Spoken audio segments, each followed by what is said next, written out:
Welcome to Dr. Zoe Today, where the topics are always real, raw, and relevant about love, sex, and relationships. Warning, do not listen to this show if you are sensitive to controversial issues or easily offended. Dr. Zoe and her guests are not to be held liable for any shock, pissing of the pants, sudden desire of change, or uncontrollable laughter. Now, here's her host, Dr. Zoe. 5, 4, 3, 2, 1. Hey everybody, and welcome to Dr. Zoe Today. I have with me Gizzy, America's top cougar, Hattie RetroAge. Tonight's show is based on the very popular book, Sex Tips for Straight Women from a Gay Man. She's the author of 9 best-selling titles with millions of books sold. Tonight we're going to be discussing her book, 101 Nights of Great Sex. Laura Korn, welcome to Dr. Zoe Today. I'm giving a hand job. If you're trying to, whether he's already, fully erect or needs to get there, I always say there's nothing better than a little tickle in the taint. That piece of skin between the balls and the butt. It is very, very sensitive. Believe me, I know. Do you feel like when you're with these younger guys, sexually, are you teaching them new tricks, or are some of these younger guys teaching you new tricks? Answer number 2. Okay, so some of these younger guys are teaching you new tricks. Yes, because sexuality has opened up, so to speak, and there's, younger men, many of them just really get off going down on the woman. That wasn't so in my day. We would be having sex, and this is the dialogue that I would have. Beige. I think I'll paint the ceiling beige. Oh my gosh. Have you ever peed on anyone? No, I never peed on anyone. No. Did anyone ever pee on you? Well, sometimes, I'm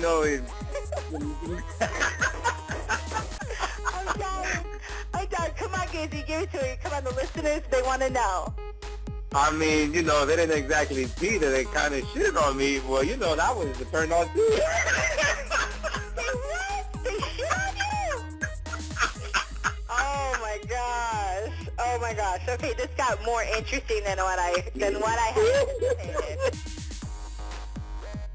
So they really wanted to get me riled up, and they thought they were going to really challenge my cool.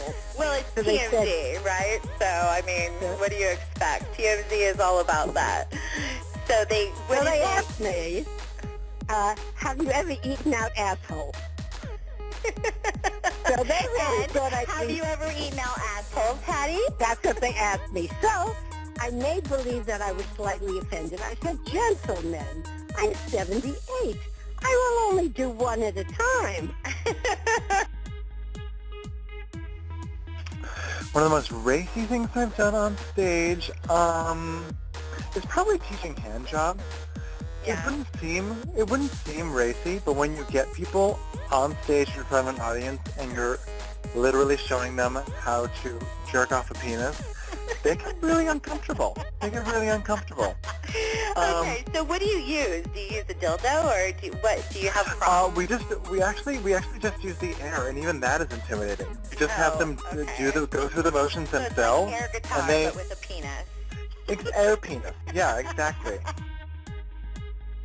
100,000 women were interviewed, and that researchers discovered that half of these women wanted sex twice as often and orgasm more frequently. They wanted to know what these women were doing to want sex more often and to actually orgasm more frequently. What is the answer, Dr. Zoe? What were these women doing? Over 50,000 women did the same thing. Not masturbate. What did they do? They wanted to have sex more frequently, and they wanted orgasming more frequently than the other 50,000. They discovered they shared an activity. This is fascinating. Fantasizing about activity is reading romance novels. You're kidding me. Nope, that's the answer. Oh, I'm so not a typical woman. Oh gosh. Are you serious? This is why I'm the confidential coach to men and not women. Women reading romance novels, really? That gets you off that? That's so boring to me. I just want to put a shout out to all your listeners. Whatever reaction you are having and whatever age you are, it's my deepest hope that intent of what I'm trying to communicate strengthens you and gives you more appreciation for yourself. Yes. However you are, whatever size you are, whatever. Sometimes I will joke and say, listen, if I can think I'm beautiful, you shouldn't have any trouble with it either. If I think at 78 I can be sexual to a young man, you too. If that's something you want, honor yourself and be brave. How important do you feel that the size of a man's penis is? I'd say if it's above 4.5 and below 9, it doesn't matter. Like that's a perfect range. And sometimes if it's too small, you have trouble reaching and stimulating certain areas, and then that's an actual problem. And on the other side, it could be a problem for the man because he might feel self-conscious. Then the other side is anything over 9 is you're just showing off. That's what it is. You're just showing off. It's all your fault that you were born that way. It's like all your fault that you were born with a gigantic dick. Sex with animals, very common. What do you think? Freaky or just plain old perverted? Nah, you nasty as hell, and you pervert.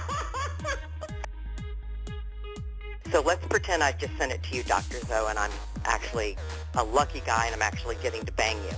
Because that's what I would like to do. Okay. I would penis and have a relationship with you right now. I mean, if you grew a penis, I'd probably be with you, Laura. I mean, seriously. I have a very little penis. I don't know if it would satisfy you. Next question. Steven. I've been in a relationship with a woman for 6 months. During this relationship, I've come to the realization I'm not attracted to the opposite sex at all. I know I'm gay, but I do care about my girlfriend, and I don't want to hurt her or for her to think that it's her fault. How can I tell her? Well, you will hurt her more by not being truthful. Right. I think that you have to tell her that sexually you're not turned on to her because you're not turned on to any woman. So she won't hold that against you, so to speak. And then say, if you were heterosexual, you would be with her in the blink of an eye.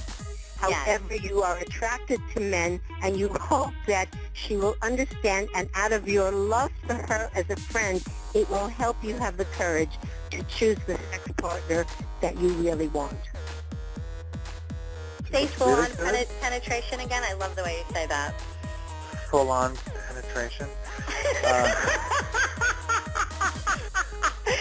Full-on penetration. Yes, full-on You have to hit that P really hard.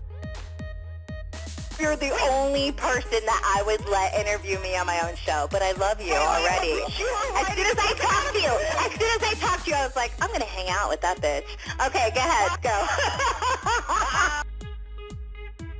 Okay, next question is from James.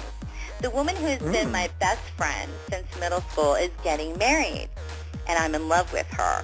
We only dated for like a minute in high school. I'm at a loss of what to do. The thought of her marrying this guy kills me. What should I do? Oh, James. Call me. No, I'm just kidding. I know you're very open about your age. How old are you currently? 78. Hattie, you've been so well behaved, baby.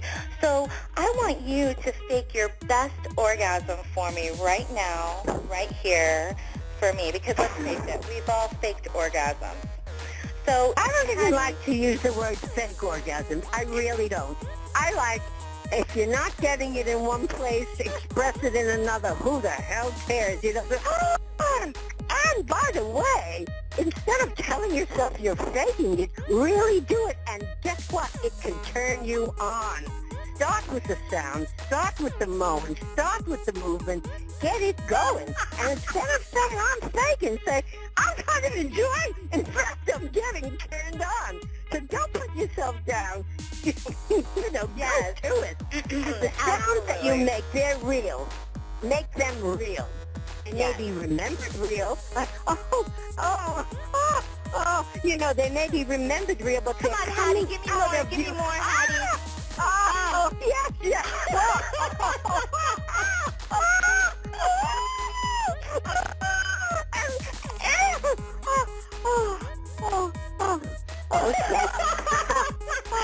Perfect.